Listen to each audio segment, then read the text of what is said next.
Today we're learning a few things. We're learning how to read a nutrition label, to learn how to make more informed and healthier choices for our bodies. To begin, we'll use examples of different common breakfast items, as these most often have added sugars that you may not be aware of. And then we'll jump into different sugary drinks and assess those sugars. All right, let's get started. So how do you read a nutrition label? The first thing on a nutrition label is the serving size. So we'll use puffins, a great breakfast option, as an example. The serving size here is 1 cup, and this is what that one serving looks like.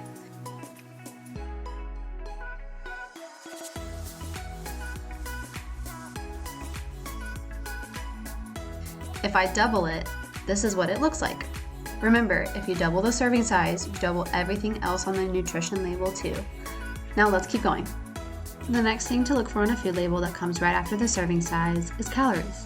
So calories from food provide the energy that your body needs to function and grow. Everything under the calories tells you where those calories come from. So let's move down to that blue box. These are all the nutrients that are included in that serving size of the food that you're eating. So we've got fats, cholesterol, sodium, carbs, fiber, sugars, and protein. And then under that is where the additional vitamins and minerals that are in your food come from. The orange box with all the percentages on the right is used to determine the daily value or percentage of the daily value to see how a food's nutrients stack up. And it gives you the chance to choose foods that are higher in certain nutrients and lower in others. So try to get higher nutrients of fiber, vitamins, iron, and potassium, and less of saturated fats, added sugars, salts, and more. Lastly are ingredients. This is where you can look to see exactly what ingredients make up the food that you're eating. We're going to practice what we've learned with some different breakfast options. We'll begin by going over the different popular breakfast cereals and break down what to look for. With grain-based foods, you can pull out key things to look for, like whole grains from the ingredients, the fiber per serving, and the amount of sugar per serving. It's recommended in grain-based items like breakfast cereals to have 3 grams or more of fiber per serving, relatively low sugar, and whole grain ingredients. Let's check out 2 cereals to see which one meets our criteria. We have Cocoa Puffs.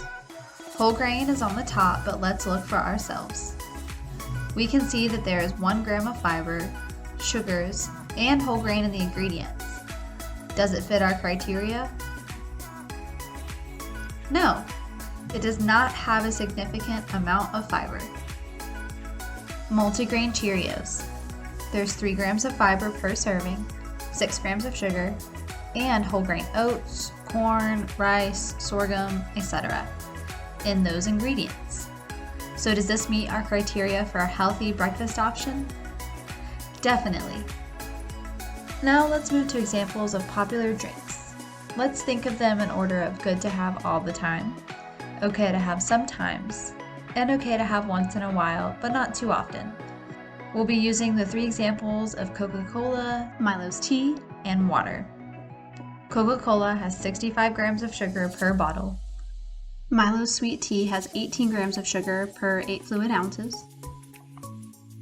And water has 0 grams per serving.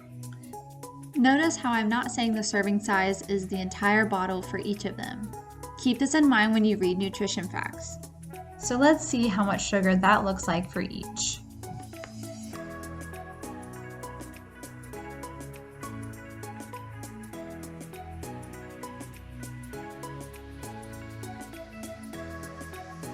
The American Heart Association recommends less than 25 grams of sugar per day for kids about 2 to 18. So if you were to drink the Coke, that'd be about 3 days worth of the sugar that's recommended. This is why that goes in the whoa group. We want to limit drinks like this to only have once in a while. The Milo's tea. Although there was still a significant amount of sugar per serving, there are only 3 ingredients: tea, water, and sugar. Considering those things, we would try to have this drink just sometimes. And water is 0 sugar and is one of the best options for beverages to drink. Today, we learned that foods can be categorized as go foods, slow foods, or whoa foods. The best way to know what category they fit in is to read a nutrition label, and we learned how to locate different nutrients on a food label. We learned that grain-based foods, we should look for 3 grams or more of fiber, relatively low sugar, and whole grains in the ingredients. And we learned that with different beverage options, we can enjoy the sugary options here and there, but it's better for our bodies to choose nutritious options like water or low-fat milk. Great job, everyone.